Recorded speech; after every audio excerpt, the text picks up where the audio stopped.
Merry Christmas, Buckeye Scoop family, Buckeye Nation. Hope all is well in this wonderful Christmas Eve, no matter where you are, whether you're Dev from Buckeye Boys in Florida playing golf in 80-degree weather while we're freezing here in Ohio. Don't matter where you are, it's a Merry Christmas, and we're here for it. Do me a favor, hit that like button. If you don't mind, hit that like button right now. Get that out the way. If you have not subscribed, please subscribe. Click that subscribe button, hit that bell notification so whenever we go live, we'll pop up on your device so you can dive right in. Listen, we're going to talk about some gifts that keep on giving today. We got a few things to reference for that title. Very excited about that. Also, let me take the time to give a shout out to, let me make sure I get y'all's names right, Kelly, Julie, and Mindy from College Traditions. They helped me to find this nice Buckeye Ohio State Santa hat. Shout out to them.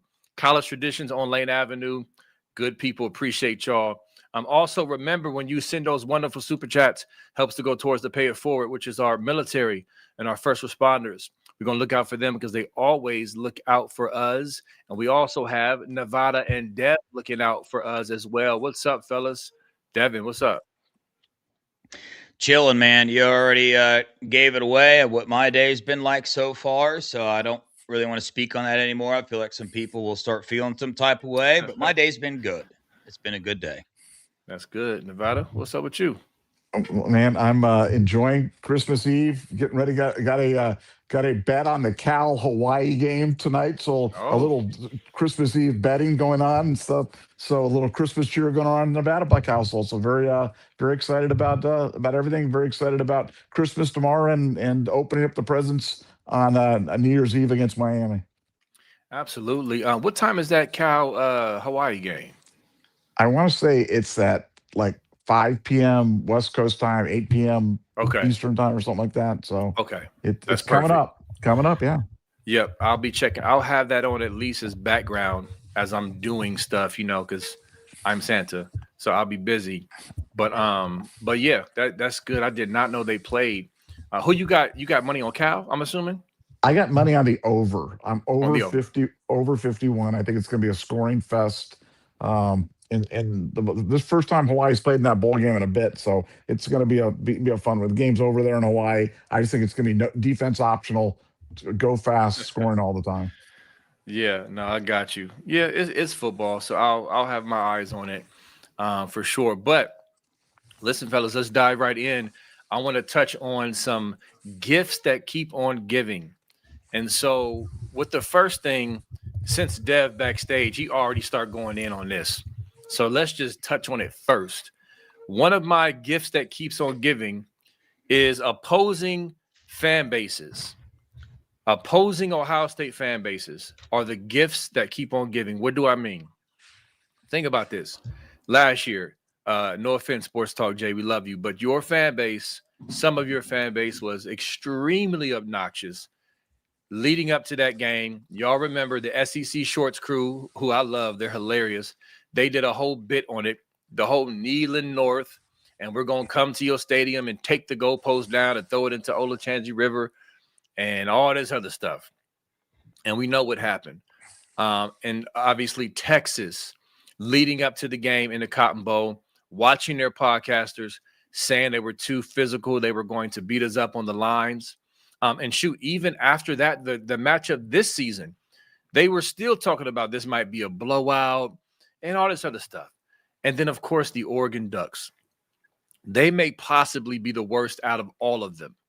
I remember I was on the Twitter Spaces with several, Ohio State people and Oregon people, and you would have thought they were Bama the way they were talking about that game going into the Rose Bowl.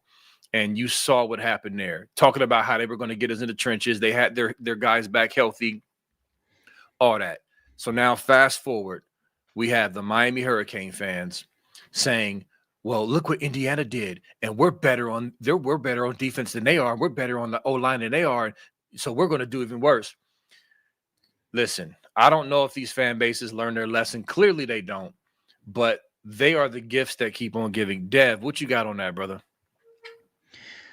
Well, this is always a funny one because we all know that there's always some of those fans in every fan base, right? We know there are some Ohio State fans that make predictions and say things that are just outlandish, but there are some of these groups, the Michigan fan base, I'm now learning the Miami fan base, but the Oregon fan base online, they're horrible in person, met them twice in person.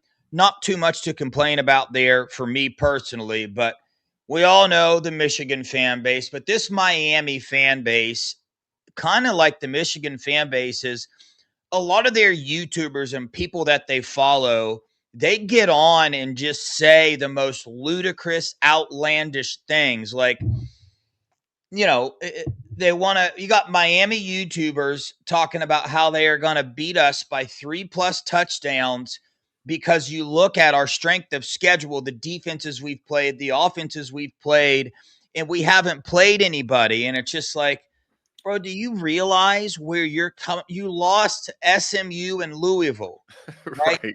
You're going Right. to come here and even try this.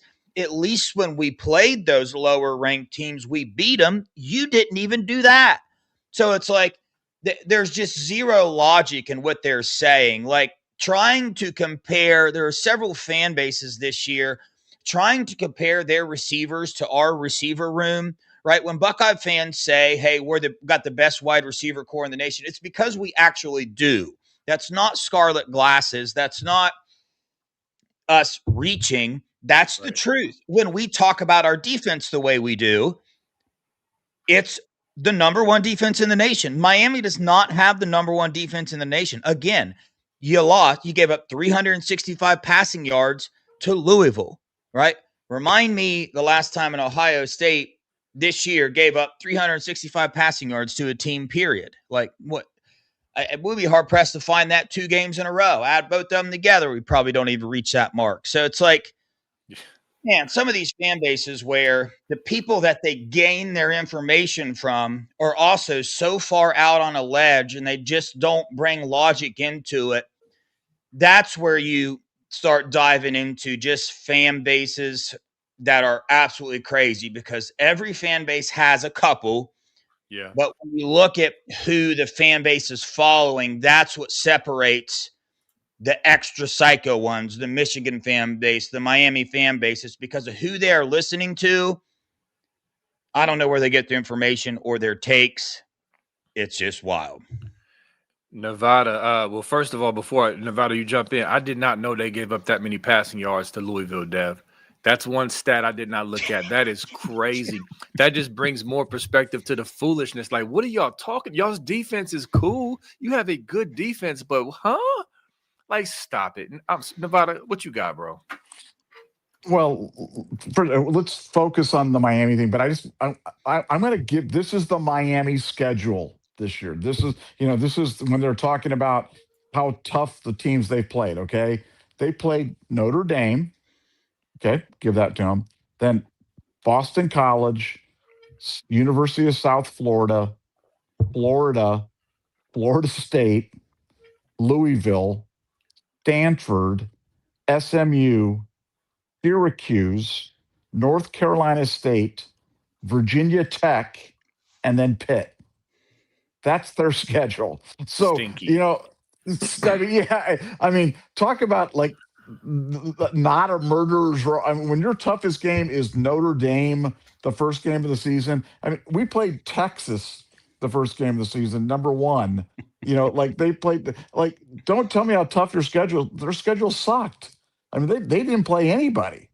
I mean, at least we ended up playing Indiana. We played the number 2 team of the country. We played the number 1 team of the country at the time in Texas. You play on the road at Washington, ranked Illinois, ranked Michigan on the road. I mean, like we played against some teams, and as you said, dispatched them all handily. But you guys missed one though. You guys missed one fan base that is a gift that's going to keep on giving, and that's the Indiana fan base. Oh, I mean, the Indiana fan base. Talk about a group that really feels like they've already won something or something like that. Let me clue you guys in on something, Indiana. You ain't won anything yet. You know what I'm saying? Winning the Big Ten title, it means absolutely dookie, man. It means nothing. And so for Indiana, I am of the opinion that I could see Indiana making an early departure from the college football playoff. I think they're a team that's primed to be beaten. I don't think they're that good, but the Indiana fan base, man, you would think that they'd come in and they'd be humble and excited to be there, and boy, they are arrogant. Boy, they think they are really really something, and it's like, man, once you win at least one championship in your entire school's history, and then come back and talk to us before you do it. But yeah, I thought they were particularly noteworthy in 2025, and certainly somebody that made my naughty list for sure. That's great. That is a great call out, man. Indiana. And shout out to our resident Bama fan, Roll Tide for life. First of all, getting the likes up and, all that, you're a gentleman and a scholar. But I think your Tide is going to knock off Indiana. Yeah, Nevada. I mean, they better watch out. And listen, Indiana's a good team. We're not saying they're not a good team. They're a good team. But, man, it's just, we've been saying this, Nevada. It's just like, you go crazy over the Big Ten title like it's your Super Bowl, and I understand it because you're Indiana. You haven't tasted this ever. Most of you in your lives, you haven't tasted. So I get it, but now you're the 1 seed with a target on your back, going through the playoffs in matchup game after matchup game after matchup game, and then you got the Heisman Trophy quarterback, which to me, historically, has always been even more of a target. And so good luck, Hoosier fans. This can be over just like that. All that talking you're doing. Now, listen, if you manage to get to the title game, I pray that we also do the same so we can rematch you, but I'm just not confident. Do you even know the odds? Anybody know the odds on them getting to the title game? Are they like first or second or third? I honestly don't know, but let me ask you guys. Indiana, Ohio State in the college. Now, we don't know what happens between now and then, but assuming that game was rematched, what do you think the line would be on that game? 8 or 9 points. Ohio State favorite. I don't know if it'll be that so. high. I think it'll be 6 or 7, but Ohio State will be a pretty significant favorite. I mean, I would love nothing. You talk about what I want on my Christmas list: a rematch with Indiana in the national championship game would be right at the absolute top of the list. That would be. I mean, that'd be absolutely perfect. Yeah, Dev. What you? I want you to jump in, but now you got me thinking. Can you answer? Can you respond to that as well? Who would you rather see, Indiana or like an Oregon or whoever else on that side of the bracket? Who would you rather see? Oh, dang, man. I mean, I predicted us seeing Oregon, right? Mm-hmm. But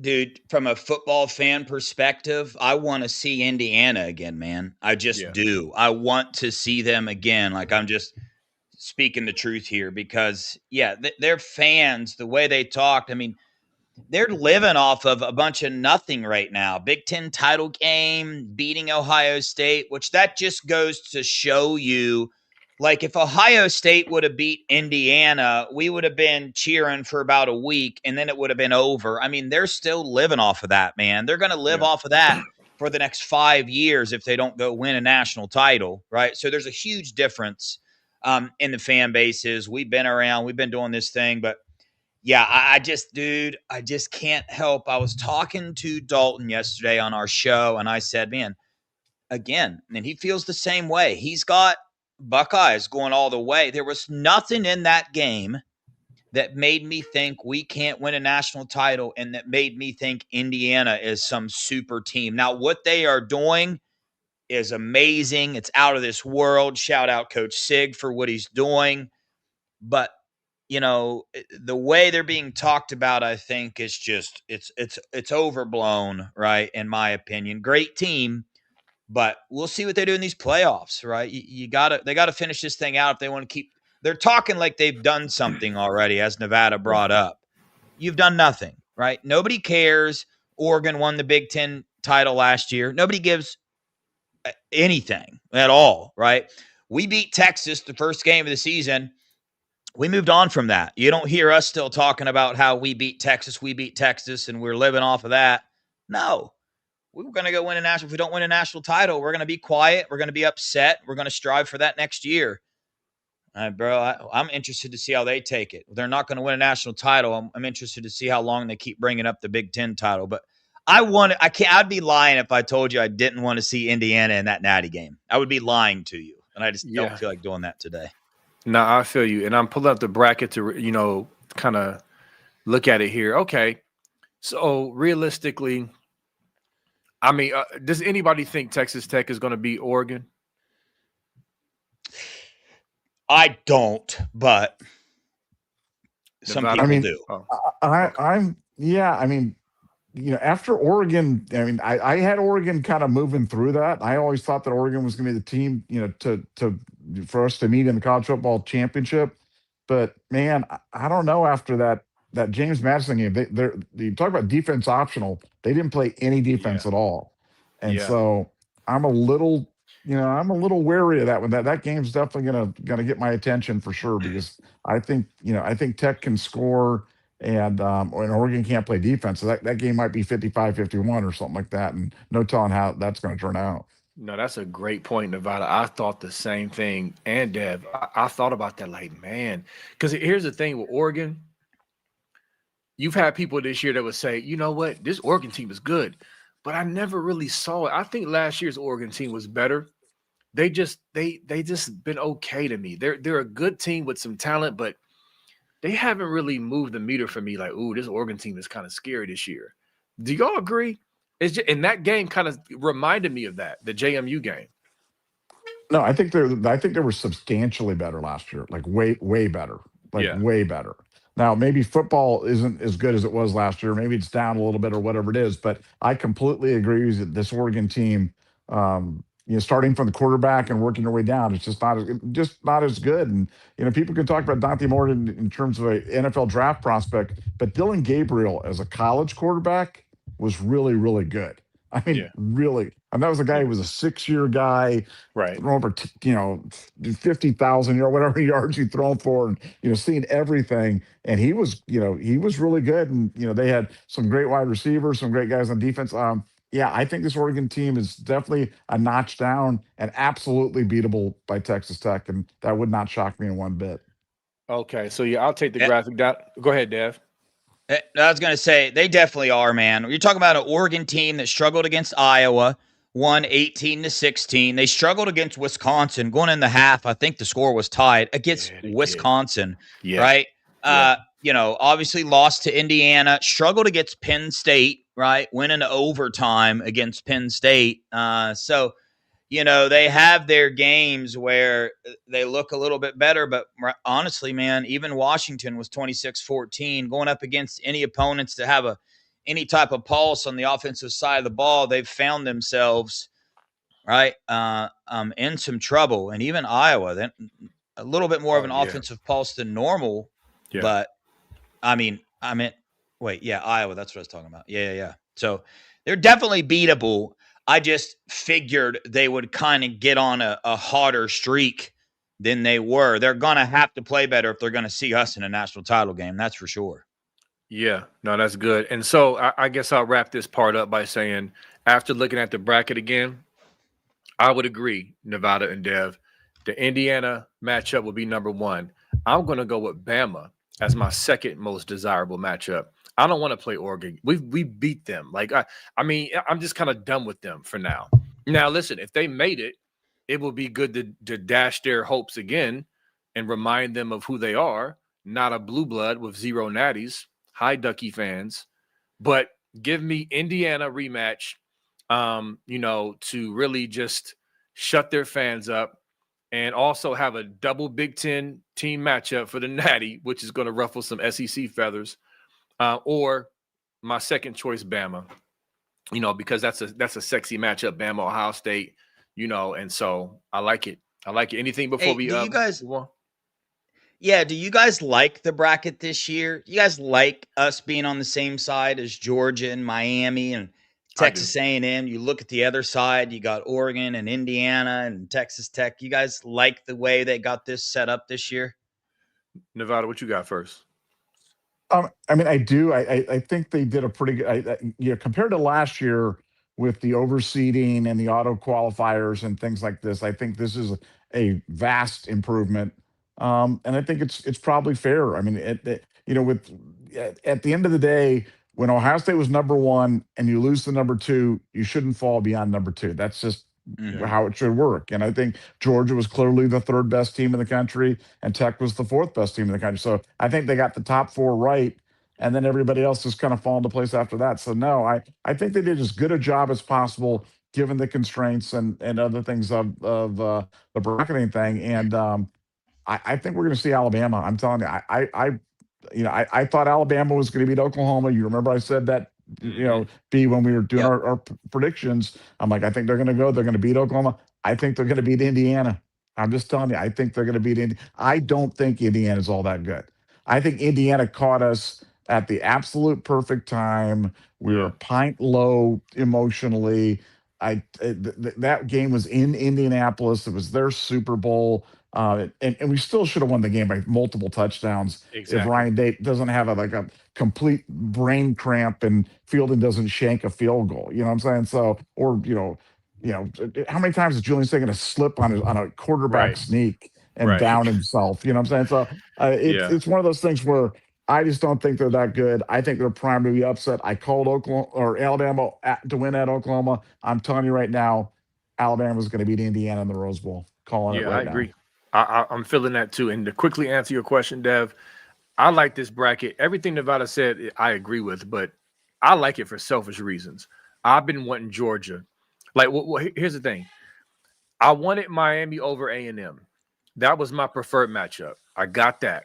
Now, if we beat Miami, I get the Georgia rematch. Most likely, I don't think Ole Miss is it's probably going to be a better game than what people think, but Georgia should win. And I've been wanting, y'all been hearing me say this since then. I've been wanting this Georgia matchup again. So for selfish reasons, I like the bracket, brother. Yeah, listen, guys, I wasn't going to say anything, but I want to be as confident as you guys are in Alabama beating Indiana. That's what I want to be. However, I'm not. I'm just not there. Sorry, Roll Tide. You've been. I just did the lack of running game for Alabama, going down 17-0 against Oklahoma. Still didn't have their stuff together. Now they got it together, but I want what you guys are saying to be true. But Now I that's don't that's know, that man. that's good. I So don't so know. Nevada, let's respond to that because let me be clear. I don't when I say I think it could happen, my confidence is not at like 85%. If Bama Yeah. beats them, I think it's going to be a close game. Because you're right, they do Yes. have deficiencies. Okay. Indiana is a good, solid, well-coached team. They're going to make, Ty, what the heck is his last name? Simpson. Simpson, and that offense work their way down the field and not make mistakes. And I get it. I just think the Bama firepower that they do have downfield will get them over the hump, but it's going to be close. I'm not seeing no blowout or nothing like that. What's your confidence level, Nevada? Do you feel similarly to me? I'm probably more confident than you are. The benefit of being older is pattern recognition. Like I've just seen this Mm. before, and I'm telling you, teams like Indiana, the little plucky team that kind of comes and then they have some success. The coach of the year, the Heisman, the lineman of the year, the team of the year, the Big Ten champion.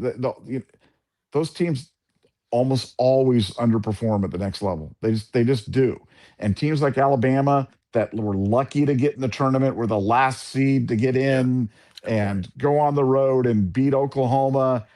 Don't be surprised if they come up with another big effort. I saw it with the Packers in 2008 when they ran through one of the Super Bowls, the wild card team. Everybody every week they were underdogs. And everybody's like, the Packers aren't going to win. They won on the road as underdogs every single week and won. And they just got on a roll and they just got hot and they did it. And I think you've got an Alabama team that's got to believe now that they won in Oklahoma that they could beat anybody, and an Indiana team that is just sitting back, fat, dumb, and happy, thinking we've already won. This season's already been a success for us. You know what I'm saying? Like Yeah, we already won the game, guys. And I'm just telling you, those teams almost always underperform. So that's what I'm thinking. yeah, that makes Yeah, sense. I feel that for sure. Right. Where I was coming from is I think I think Indiana keeps this a close game, right? But I definitely feel where Nevada's coming. Hey, we'll find out, man. Like, I like these matchups. I even feel similarly about the Ole Miss Georgia game. I don't think that's a walk in the park for Georgia, but Yeah. hopefully I'm proven wrong here. You know what I mean? I want to see good games in these playoffs, and I think both of those games right there will be good games. You guys know something interesting? Dalton from PFF said, I said, man, what team has the easiest game coming up, right, in this round? Is it Georgia? Is it Oregon? Is it Indiana? Who is it? He picked us, man. He said the Buckeyes have the easiest game in these next 4 games. That's what he said. Yeah, and I don't disagree with that. I mean, there's the waters are muddied right now for a lot of people, including Ohio State fans, because we're coming off of a loss, and we always overreact to a loss. We always do. Isn't that just what we do? Because we don't lose often, and so we go absolutely crazy. And most of our fan base don't watch film.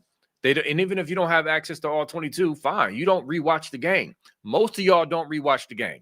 So your analysis is drawn off of emotion and certain plays that happen that you're emotionally pulling from, as opposed to going back with no emotion and saying, oh, who missed the block there? Oh, he missed the block. Oh, what happened? Oh, that I'm telling you, and Dev, you shaking your head. We know, brother. We know this. Yes. And so, yes. And this is a big reason why after losses with the talent we have and the program we have, you hardly ever never hear me just freaking out like we just can't do anything. Because here's the situation. It's usually not as bad as you think it is, and it's usually not as good as you think it is. That's kind of a principle. You're right. You just tend to overreact. So anyway, I say that to say I don't think that's far-fetched what Dalton is saying. It makes sense. And if we play our game and make the adjustments I believe we're going to make, we should beat this Miami team. If we don't beat ourselves, this Miami team is a good team, but they are not on our level. Period. Anything on that before we move on to the next thing? Yeah, well, for me, I mean, look, there's a reason why we're a 9-point favorite. You know what I'm saying? I mean, Yeah.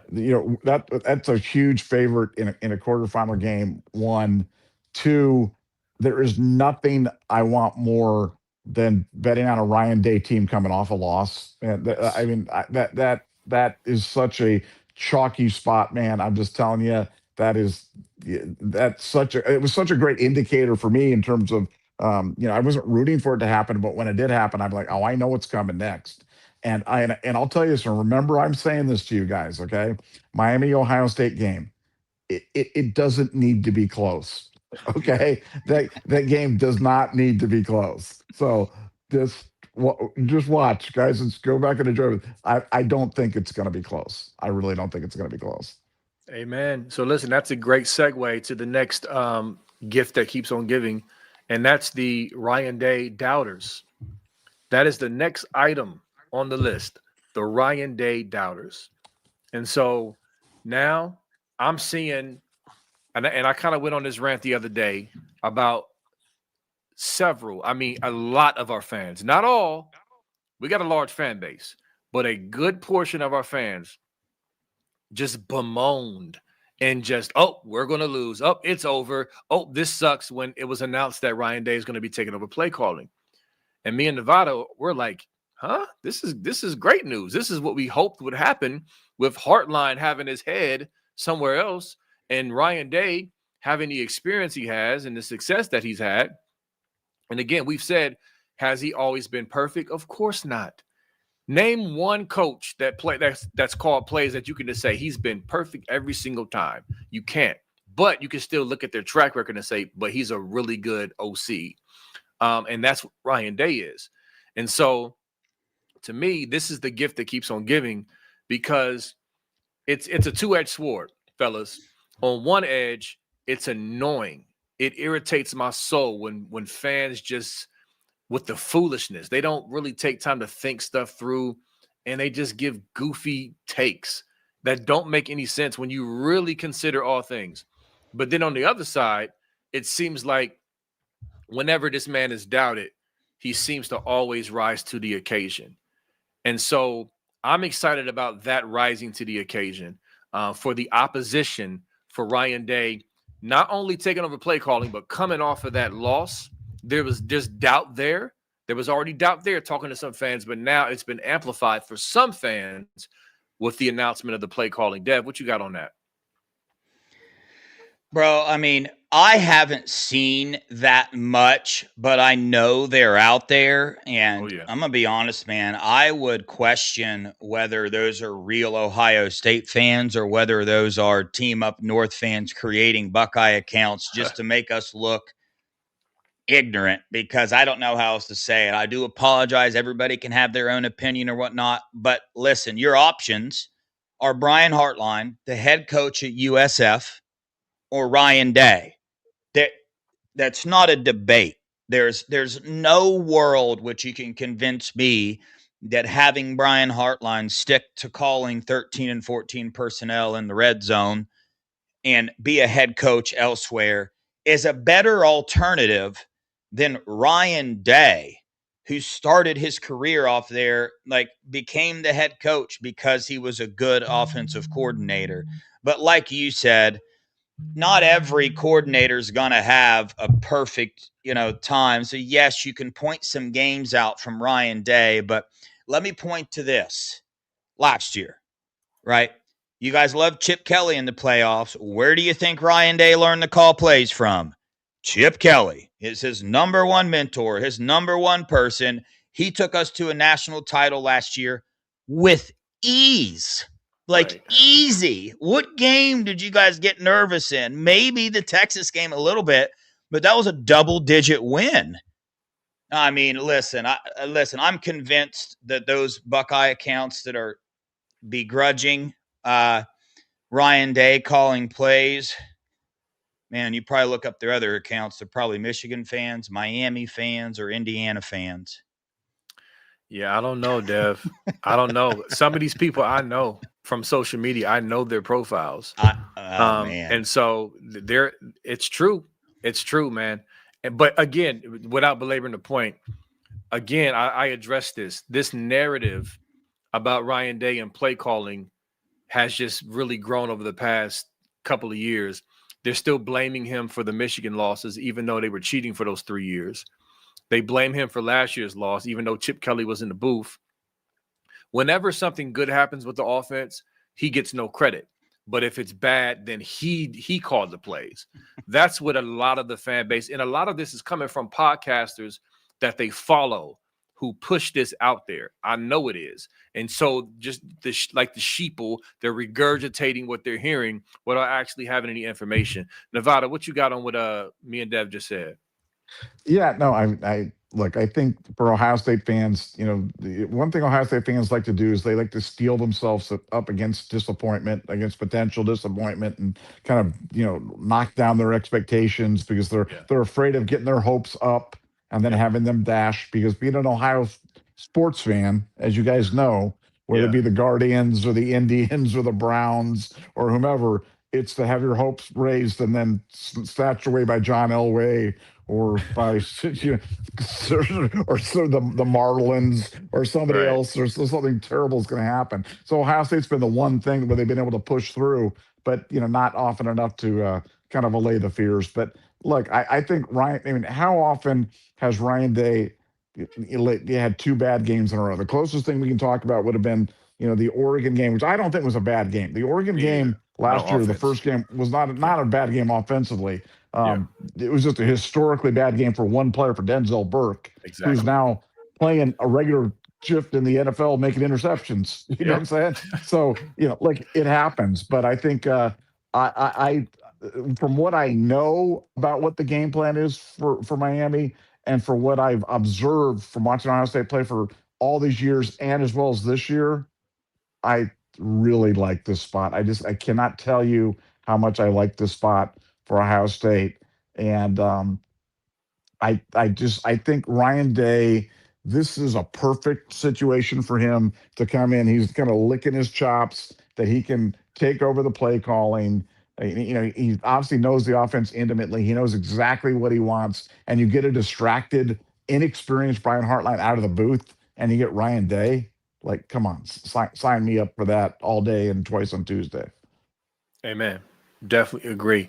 All right, let's move on to the next one, and then we got super chats, and then we can do our bold predictions as well. But the next gift that keeps on giving is the team up north, Wolver Queens. The Cheaters up north, they are the gift that keeps on giving. I was reading a post on 3, one of their posters on there, and they humbly admitted, fellas and audience, they said, you know what? This is much worse than the NCAA handing down that required 2-year bow ban.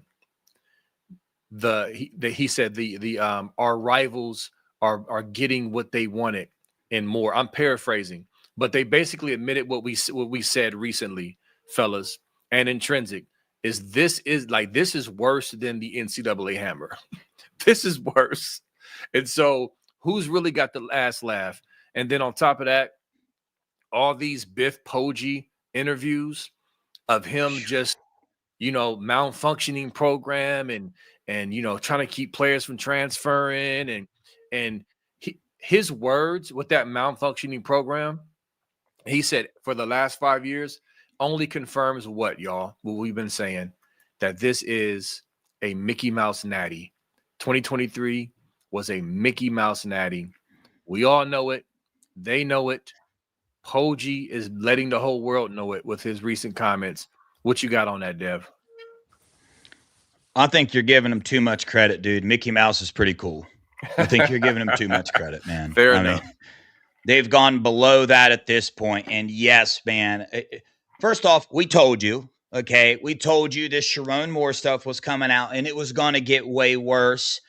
It's way worse now than people are even reporting. You got Biff Poggi, their interim head coach, going on Texas podcast, right, the team they're about to play, saying, hey, this program is in shambles. The leadership sucks. We're going to have 25 players opt out of this game, and every one of those 25 players aren't even real men. They're sissies. They're backing out on their team. They're not real men. I mean, and he is talking, he won't even say they're going to win. He said, the only thing I can promise is we're going to show up and play hard. Yeah. Unlike some other people that say they're men, at least we're going to show up and play. Dude, yeah. I mean, they are supposed to be in the middle of negotiations with players to come back, but they can't do that. They don't have a head coach. They can't do that. I'm telling you right now, there is going to be 25 portal entries from this Michigan team, and Bryce Underwood is probably going to be one of them, along with every other player that you Michigan fans want to hold on to. They came there because of money. They're going to leave because of money. You can't even negotiate with them right now. So Larry Ellison, I'm not quite sure he wants to help you, but he couldn't if he wanted to. You don't even have a coach. Right. You already went against the promise you made to the recruits. Hey, we're going to have a coach by Christmas. Oh, now your AD comes out and changes it. Changes the line again. You guys are so beautiful at moving goalposts. That's the best thing you guys got. You move goalposts like it's like none other. Like none other, man. You're not even going to hold on to your recruiting class. It's done. It's over. You guys just set yourself back way further than the NCAA ever could have because, right, you reap what you sow, man. And you had this coming, and I got news for you. Even with what I just said, it's gonna get even worse. It's gonna get even worse, man, because you guys still don't want to admit it. You still don't want to give up. You're still following Dave Portnoy and Taylor Lewan way too much. You got to trash those guys. If you want to move forward and make your program into anything, you got to trash those guys. Stop following them. Stop listening to them. Stop listening to anything Scam Webb has to say. Your other guy that all the recruits hate. Your recruiting insider that recruits hate. Recruits and their parents don't want to be anywhere near him. They come out and say that. And you guys listen to these people. You got to throw them away, but you're not going to. So you're going to go through more pain.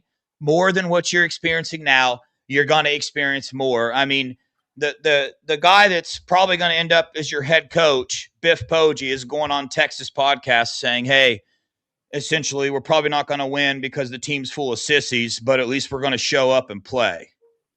You guys got to get real, man. I'm sorry. I'm not sorry. You did this to yourselves. You got to get real, but it's going to get worse. Yeah, it is. Real quick, Nevada, before you hop on, here's the screenshot I was telling you about, so I wasn't just talking on the board. I can't believe what's happening to Michigan football. It's so sad. We now have this Biff character leveraging his fleeting moment of fame and doing massive PR damage.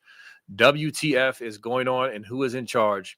Then the response, not to that level, but this is way more impactful than the NCAA punishment. So this might be the hammer the rivals wanted.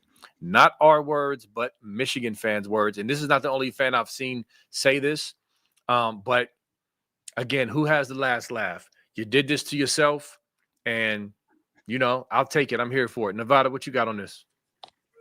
Well, this stuff always comes out, and so that's why when the NCAA didn't do their required job. I was bothered because they didn't do it, but you knew they'd get it in the end, and they've got it, in abundance with the national embarrassment that they've become, and that's the thing they fear the most. And I think you guys misunderstood Biff Poggi. When Biff Poggi was saying they were a malfunctioning organization and stuff like that, what he was really saying is, Devin, go take all your money and bet Texas against us because we're going to lose by 57 points in this game. But I'm going to give you an excuse for to do it. I'm just telling you right now, bet the farm on Texas against them. Texas is a good football team, guys. They are a good football team. They're not a bad football team. They got a lot of guys. Arch Manning's going to be motivated. They're going to be motivated. And Michigan is a mess. And in these bowl games, you're always betting motivation and, distractions. And who's had more distractions than Michigan? Nobody. I think they're going to phone this one in and get their butts handed to them. And I'm going to love every minute of it.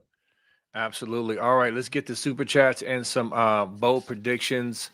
Let's start out with my uncle Guy. That's my uncle, y'all. My actual uncle. Buddha King Kush.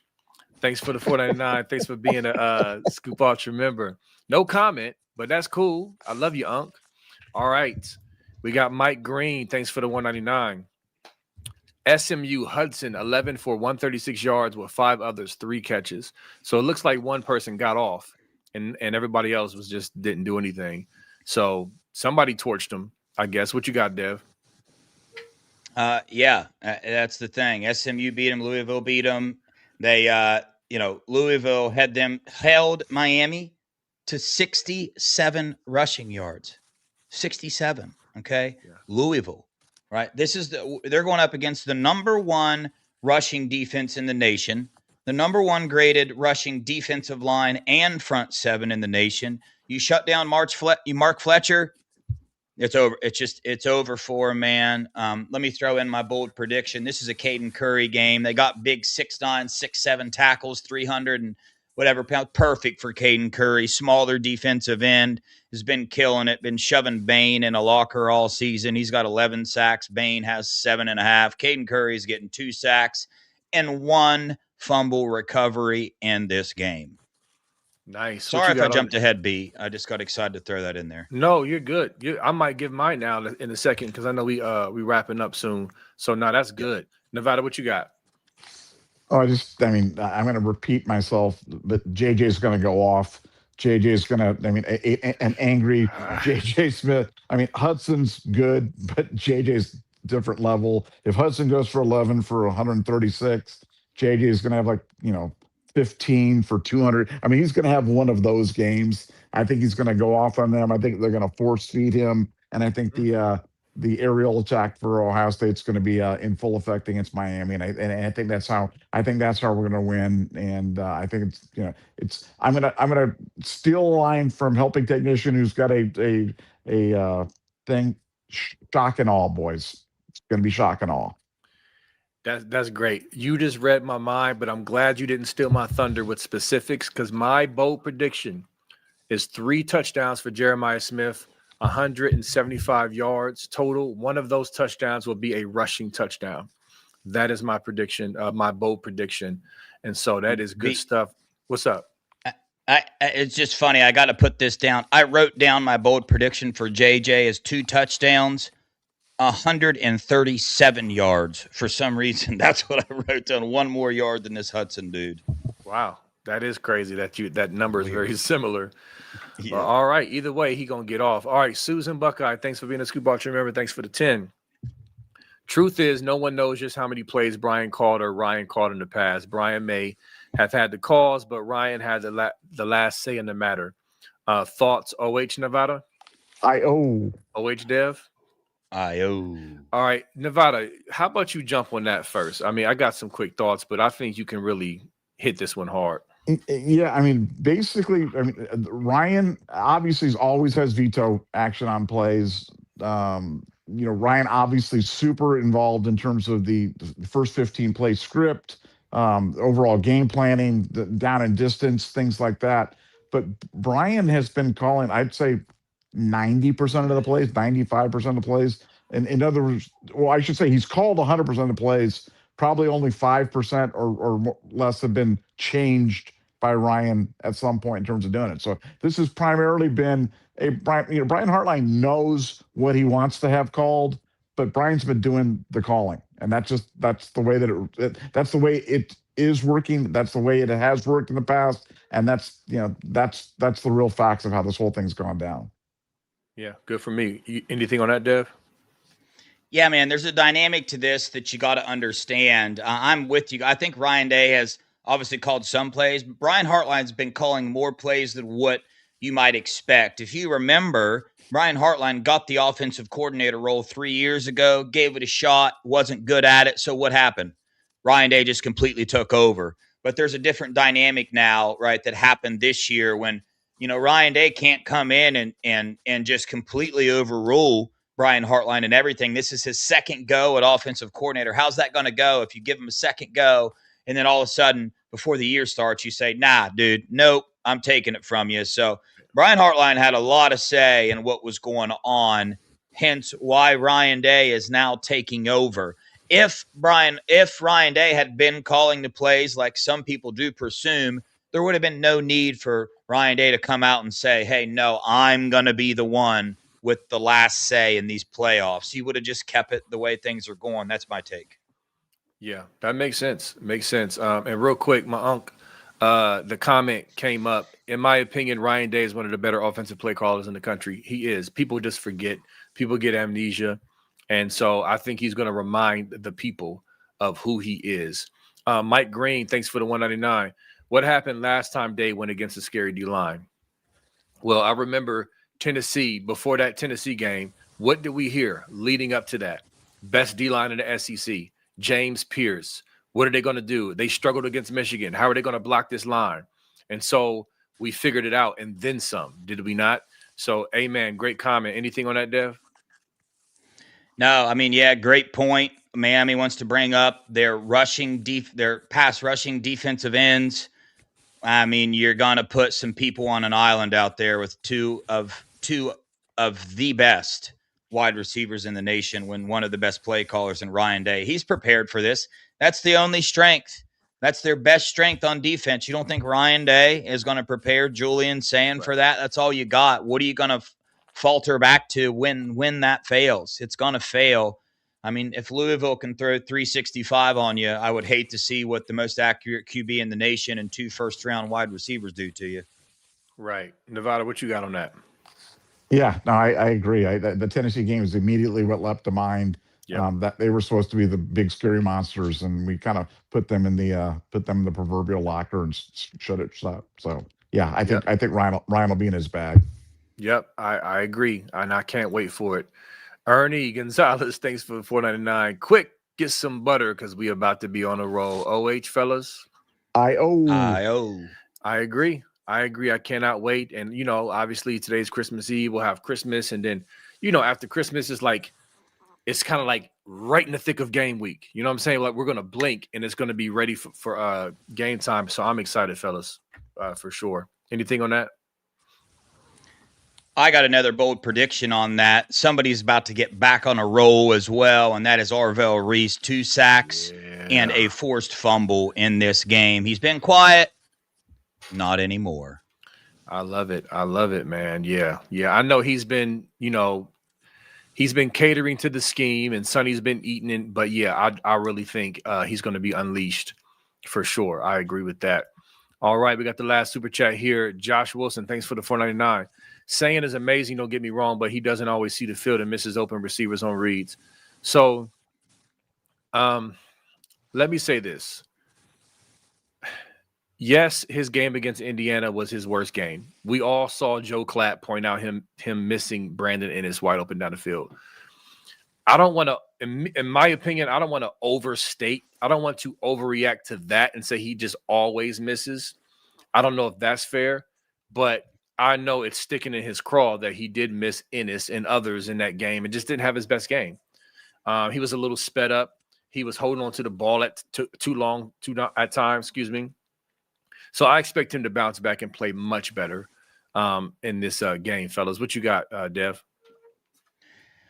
We've always said the Indiana loss is a blessing. I think when you dive deeper into it, for me, this is the number one area that's a blessing for me. What's the first thing we ever heard about Julian saying? His fast mental processing, right? He's very, very smart. So I love that Indiana game gave him moments that he had not experienced all year, right? The sacks, the less time, the holding on to the ball too long, the different changes in coverage in the back, right? What did that give Julian saying? That gave him in-game experiences of something that he hadn't seen all year, right? So now he can pack that away in the backpack because it's no longer if. We know he is a very fast processor and very smart. Therefore, he is a very fast learner. And he now has film to go back and watch all his failures on. It's very evident in his interviews that the first thing he said was, I held onto the ball too long. So if us fans are aware of it, Julian Sain and Ryan Day are aware of it. And you're talking about Ryan Day, one of the best quarterback coaches in the nation, and Julian Sain, who the very first thing we ever heard come out of the Woody was how fast of a processor he is. Yeah. So get ready because he didn't have that opportunity in the regular season.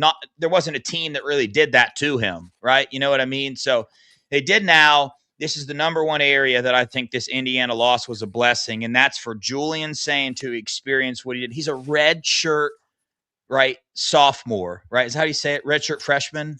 I don't know how you say it, but first time starting quarterback, you're going to have these things happen, and he still didn't even do all that bad. Like B. Moses said, right, we're always going too far or too short. We're always overreacting. That's one of the areas. It wasn't that bad from Julian Sain, okay? Right. It wasn't that bad.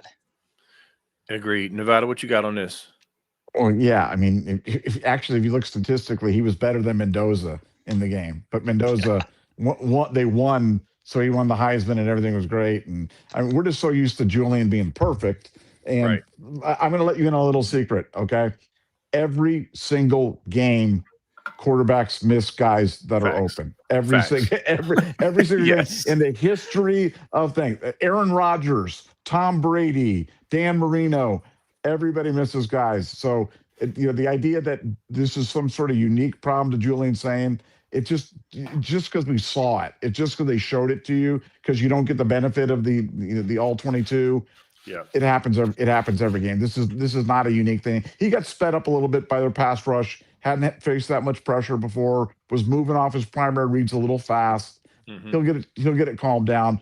But Julian's fine, and nothing happened that was unique to him. I'm just telling you. I agree. That's great. That's great that you said all of that, because I was thinking some of the stuff you said in my mind, and you nailed it. And so just perspective, bring some perspective. One more super chat that slid through. Chris Schmid Bauer, thanks for the $4.99. Happy holidays, Idaho's all. Odds Patricia leaves after this season, I'm going to say 15%. I think he's staying. Fellas, what y'all got? I'll go 25. I'll go 25%, but I think he's telling people he's staying. We've all learned that doesn't mean a whole heck of a lot, but that's what he's telling people. Yeah, the conversations I have had with people that are very close to Matt Patricia is what Nevada just said. it sounds like the dude is staying. And honestly, I believe him because he's already been at the top. He's won was part of 4 Super Bowls, won 3 of them as defensive coordinators. So, right, most defensive coordinators, that's what they're striving for, the NFL life and that Super Bowl. He's been there, done that. He spoke about how awesome it is to be around these young men and speaking of their life. And his family, he loves his family situation right now as well. But I mean, shoot, you know, anymore, you just don't know. I got it. There's a 90% chance he's staying, but you could throw these numbers out all you want. Nobody really knows. Very true. All right. Listen, great show. I love this Christmas Eve show, rocking the Christmas Santa hat. It's beautiful stuff, man. Buckeye Scoop family, the chat, you guys are killing it per usual. I'm keeping up with what y'all saying. Great questions, great comments. Listen, if we don't, next time we talk to y'all will probably be Friday. Well, it definitely will be Friday, unless, you know, Nevada just hops on by himself tomorrow randomly and just says Merry Christmas or something. I don't know. But we'll see y'all Friday, and we'll be really deep into game week, and we're going to talk about this matchup even more. Until then, Merry Christmas to all of you and your families. We love you. Peace and God bless. And go Bucks.